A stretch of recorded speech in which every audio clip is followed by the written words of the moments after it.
বিসমিল্লাহির রহমানির রহিম। আমি মোহাম্মদ খসরু মিয়া। আমার আম্মা আমার সাথে আছেন, আমার ছোটো ভাই। পয়লা মে আমার উপর বর্বরিত একটা হামলা হয়। এই হামলার অন্যতম আসামি হলেন লাইন চৌধুরী, আরও অনেক। তো তারা তো সন্ত্রাস, তাদের তো মনোবল পরিচয় নেই। সন্ত্রাস তো কোনো দলের হতে পারে না। আমার একটা মামলা চলমান আছে। আমার এই আমি অসুস্থ ছিলাম দীর্ঘ কতদিন। আমার উপরে আমার এইখানে আঘাত করে, স্টেপিং করে, আমার মুখে স্টেপিং করে। আমার এলাকার বিএনপির আহ্বায়ক কমিটির সভাপতি, বিএনপির অনেক সিনিয়র নেতৃবৃন্দ, যুবদলের নেতৃবৃন্দ সবাই আমাকে দেখে গেছেন। তারা আশ্বাস দিয়েছেন আমাকে। তারা আমার এই ঘটনার সুস্থতা সমাধান করে দিবেন তারা। এটা দীর্ঘ বিশ্বাস, আমার খুব দীর্ঘ বিশ্বাস। আমার মা আছেন, আমার ভাইটাকে আহত করে। আমার ভাইটা ক্লাস 9-এ পড়ে, 14-15 বছর ওনার। ওর বয়স 14-15 হবে। ওরেও আঘাত করে আমার ভাইটা। আর আমি একা ছিলাম দোকানে, পাশে আমার মুরব্বি আছিল। ওরা সবাই দেখেছে এই ঘটনাটা, কি অন্যায়ভাবে, কি নৃশংসভাবে আমার উপরে হামলা চালায়। আর কিছু মুরব্বিরা না থাকলে হয়তো আজকে আমি এখানে বেঁচে থাকতাম না, আমার ভাই বেঁচে থাকতো না। আমি এই বিএনপির সব অঙ্গ সংগঠন সবার সাথে, সব সিনিয়র নেতৃবৃন্দের কাছে একটাই আবদার আমার এই মামলা আপনারা একটু খতিয়ে দেখবেন। আমার একটা জোর একটা ব্যবস্থা নেবেন আপনারা। আপনাদের কাছে এই কামনা আপনার। আমার আমি আমি দীর্ঘদিন ধরেই, আমার রাজনীতি শুরু ধরেই আমি বিএনপি করি। আমি বিএনপির একজন কর্মী, আমি যুবদলের একজন কর্মী। আমার এই জিনিসটা আপনারা দেখবেন। সিনিয়র যারা নেতৃবৃন্দ আছেন সবার সাথে আমার একটা অনুরোধ, সন্ত্রাস কোনো দলের হতে পারে না। সন্ত্রাসী হয়, সন্ত্রাসের বিচার হতে হবে। আমার সাথে বিসমিল্লাহির রহমানির রহিম। আসসালামু আলাইকুম। আমার এই 2 ছেলে, 1 মেয়ে নিয়ে আমি এই সংসারে আছি। আমি ছোটো একটা দোকান দিছি, চার দোকান। এই দোকানে গত 1 সপ্তাহ আগে যে ঘটনাগুলা ঘটছে, আমি আর একবারও লাইভ করছি। আপনারা বালুচরে যত গণ্যমান্য ব্যক্তি আছেন, বিএনপির মুরব্বী আছেন, সবাই দেখছেন দোকানে যে ঘটনাগুলা আছে।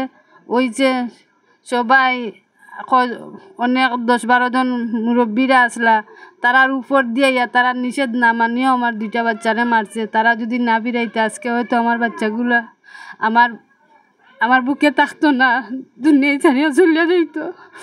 আমার ছোট্ট বাচ্চাটারে মারছে, যে গুণ বিচারে মারছে। এই লাইন গত 2 বছর আগে কইছে আমার ছেলের হাত ভাঙবে, পাও ভাঙবে, মেডিকেলে গসবে না, কোনো থানায় মামলা নিবে না। 2 বছর থাকি, 2-3 বছর থাকি তার দল থাকি আমি নিজে দিছি। আমার সাথে আমার ছেলেরে গাইলায় আমার ফোন দিয়া নানান জাতের গালাগালি করে। ওই জন্য আমার ছেলেরা আমি বলছি যে আমি তো রাজনীতি নিয়ে ভাত খাই না, আমি তো কর্ম করে ভাত খাই।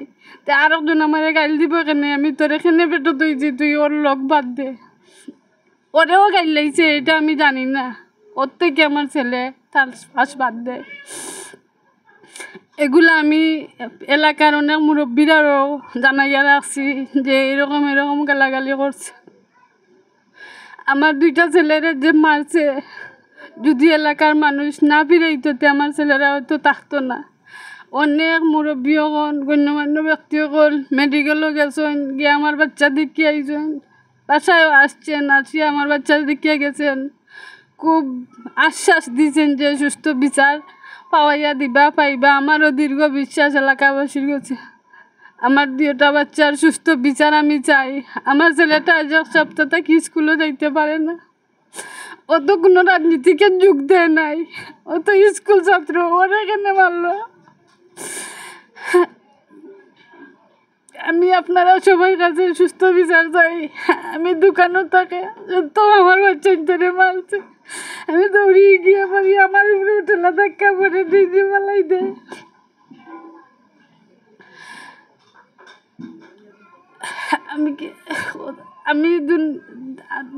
আমার এই কথাগুলো আমি জিন্দগিতে কোনো জায়গায় যাই না, কোনো সমাজে গিয়ে কথা বলতে পারি না। আজকে আমি অনেক নিচে আসছি, যাতে লাইফে আসছি আমি আমার দুবার চিন্তার কারণে। এই বড় ছেলেটা আমার খুব কষ্টের ছেলে, অনেক খুব বেশি মারছে, আর ভবিষ্যতে হয়তো মেরেও ফেলতে পারে। আমি মামলা দিছি, আইনের সাহায্য নিছি। আমি আজ এক সপ্তাহ থাকি আপনি বাইরে থেকে হুমকি দেয়, মামলা তোলার লাগে কয়, আপোষ করার লাগে অনেক লোক ধরতেছে, ফেসবুকের মাধ্যমে অনেক লেখালেখি করতেছে আমার আমার ছেলেরে নিয়ে। কিন্তু আমার ছেলে আগে যে কথাগুলা বলছে যে ওর সাথে রাজনীতি করছে, ওরে আমি অনেক পিঠা দিছি। ছোটো থাকতে ক্লাস 4-এ থাকতে মন থেকে ওর সাথে যোগ দিছে। ওরে স্কুলে আমি নিয়ে দিতাম, পাড়া দিতাম, ফাঁক দিয়েই চলে আসতো, হে ফোন দিলেও চলে আসতো। হবিগঞ্জে চাকরিতে দিছিলাম ওর লোক বাদ দেওয়ানোর জন্য, সে ফোন দিয়ে চলে আসতো। হে ফোন দিলেই আমার না বইলা হবিগঞ্জ চাকরি থেকে চলে আসতো। ওরে তার বাবা খুব মারছে, এরপরেও তার লোক বাদ দিতে পারে না। পরে বাদ দিছে তার কথায়, তার ব্যবহারে অন্তুষ্ট হইয়া তার 7 লোক বাদ দিছে।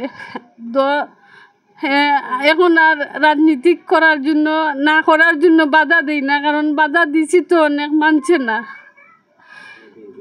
এখন বিএমপি করে, কিন্তু তার লোক বাদ দিলেইছে। তার লোক বাদ দেওয়া কি এমন অপরাধ করছে যে একজনের লোক ভালো না লাগলে তার লোক বাদ দেওয়া কি এমন অপরাধ? এই জন্য আমার বাচ্চারে দুনিয়া থেকে তুলে নিবে, মারে হুমকি দে। যে সময় আমারে কইছে যে আমার বুয়ারে কাত ভাঙবো, এক পাও ভাঙবো, ওই সময় আমি উপরে দি যাইয়া মাটি বাজাইয়া কইছি, আল্লাহ একটা দিয়া তুমি আজল ইমাম যদি আজরাইল মানুষ হইয়া থাকে আমার ছেলের, তো ও মারতে পারবে না, হয়তো আমার ছেলেরে মারতে পারবে না।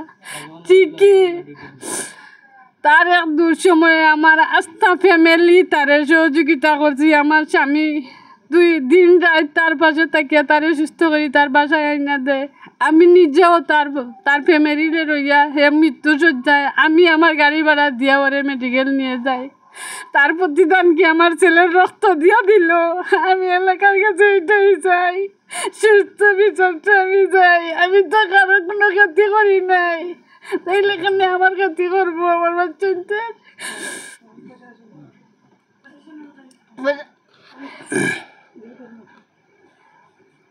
আমার ঘটনার পরে 36 নম্বর বিএনপির আহ্বায়ক কাজী মুহিবুর রহমান চাচা, যুবদলের সাংস্কৃতিক সম্পাদক, কৃষি বিষয় সম্পাদক কাজী তুহিন ভাই, আর আমি আমার রাজনীতি এখন যার হাতে, আমি যার সাথে রাজনীতি করি, মোহাম্মদ হোসেন ভাই, মহানগর সাধারণ সম্পাদক আব্দুল মালিক সুমন ভাই,